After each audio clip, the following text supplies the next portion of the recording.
Again, thanks for coming out. Just quickly, some thoughts on Iowa. Obviously, when you watch the tape, we won the first quarter 7-3. They won the third quarter 10-7 and the fourth quarter 7-0. But a 31-point differential in the second quarter kind of tells the story.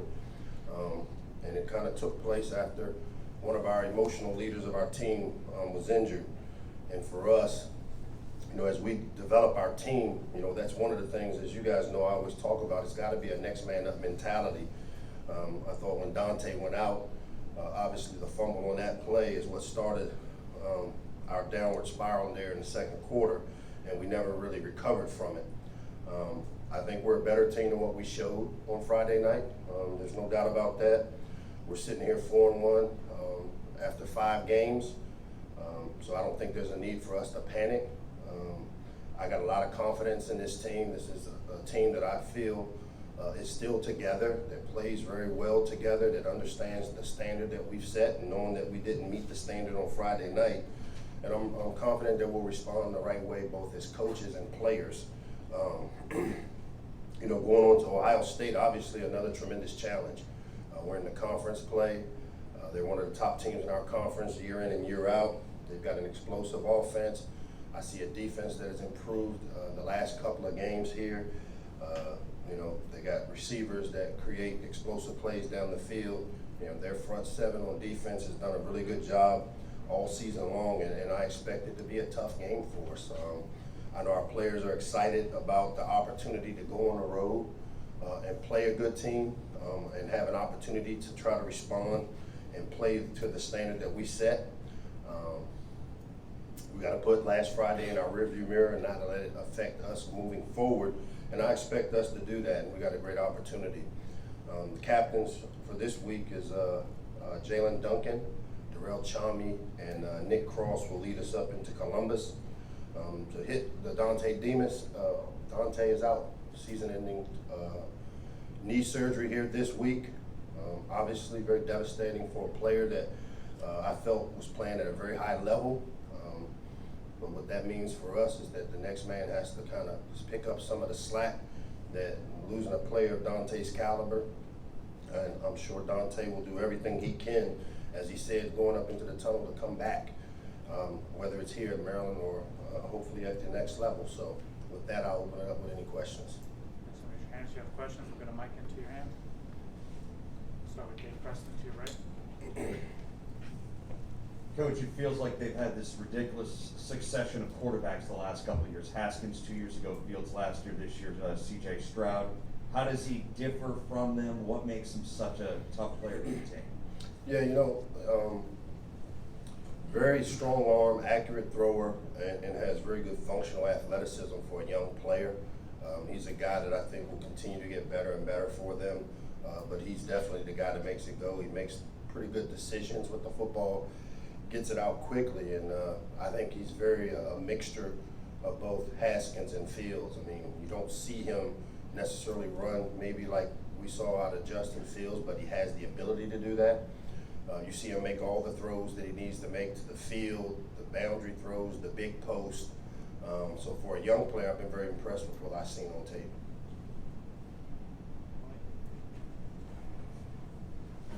First, just for clarification, was Dante's an ACL or was it something else? I normally don't get into all the specifics of it, but I know he's having something repaired on his knee. I think because he's flying down, I think, to Birmingham to have them look at it down there. And then once they make a determination, I'll have a little more information, but he hasn't gone down just yet.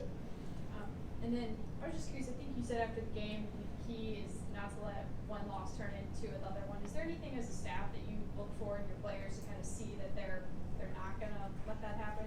Yeah, it's how we return to practice. Obviously, that 48-hour rule when the game is over for us, we don't get back until Monday this week because obviously we were able to get a day off Sunday, which we hadn't had the week before. And so we put it behind us yesterday at our 2:15 or 3 o'clock team meeting. And once we took the field yesterday afternoon in preparation for Ohio State, we have to turn the page and turn it pretty quickly, especially, with what we got coming up the road here in Columbus this weekend. And so The way we're able to gauge it is how we practice Monday through Friday, and to me, that's our standard that we've set, that we've got to put the work in, that we'll have tough, hard practices, that will demand that we do things with the detail necessary. We continue to stress on the fact that good teams don't beat themselves, which when you look at last week, and I give Iowa a ton of credit for the job they did, creating some of the turnovers and some of the things that happened, but a lot more of it is on us as a team, and to me, that's what we'll have to get corrected this week. Alexander? Hey, Coach. You talked about not beating yourselves. I know Talia had a pretty rough game with the 5 interceptions. Coming off that film study and just talking to him, what is he doing to try to correct that and not beat himself and help you guys win?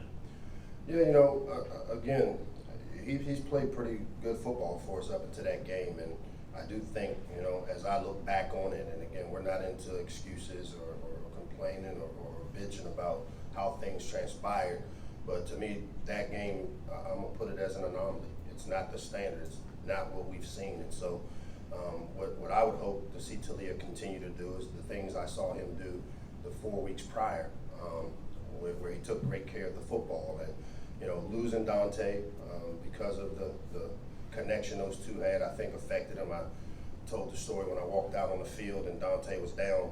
He was the one guy that was on the field with me holding his helmet. And so I think when he came back, maybe pressed a little bit. Obviously, with the onslaught that took place in the second quarter, one of the things we try to pattern our behavior is not to be scoreboard watchers because it creates anxiety. And I think there were times where he tried to force things or force plays or, do too much to try to get it all back, and you're never going to get it all back. You got to play one play at a time, and maybe got away from that a little bit. So I got a lot of confidence in him. As I said, I think Friday night was an anomaly for him and for us as a team, and we got it out, our system hopefully, and now we'll play winning football the way we need to play to give ourselves a chance to be competitive in games against good teams like we got this week. Questions, Coach? Man, I'm about to say I can get out of here. You guys. How is the health of the linebacker crew for this week? It's a position that's been depleted with obviously losing Fanaje Gote. We lost Brandon Jennings last week. Brandon is practicing. He got out there a little bit yesterday. So again, I think he will be a game time decision this week, depending on how he comes along.